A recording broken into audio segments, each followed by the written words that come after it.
Hello, my name is Bill Malone. When it comes to marriage, many Christians believe if you go to a church, take a few marriage enrichment courses, and occasionally read marriage books, they will have a strong marriage.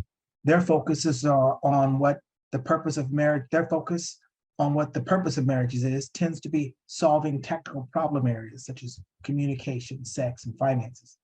Yet in His Word, God provides strategic purpose for Christian marriages that are vitally important for all to know.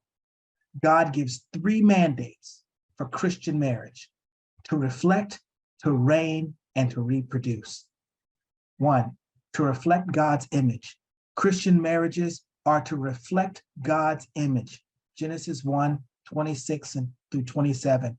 And God said, "Let us make man in our image, in our likeness, and let them rule over the fish of the sea and the birds of the air, over the livestock, over all of the earth, and over all of creation that moves along the ground." So God created man in His own image.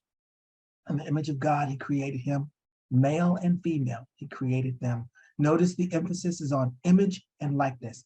God created them as a unit to reflect Him. It takes both a man and a woman in oneness to truly reflect God's image. Two, to reflect, to reproduce children in God's likeness. God's second purpose in Genesis 1:28, God created them and said, "Be fruitful and increase in number and multiply, fill the earth and subdue it." When He's talking about children, I'm convinced He's not just talking about offspring, but He's talking about those who believe, spiritual, to reproduce spiritual children on this earth through your relationship. And number three, to reign in spiritual warfare. God blessed them and said, "Be fruitful and multiply and fill the earth and subdue it." We are to be stewards of the physical resources enriched to us, and we must do our share in the spiritual realm, in spiritual battle, which goes on in our heart.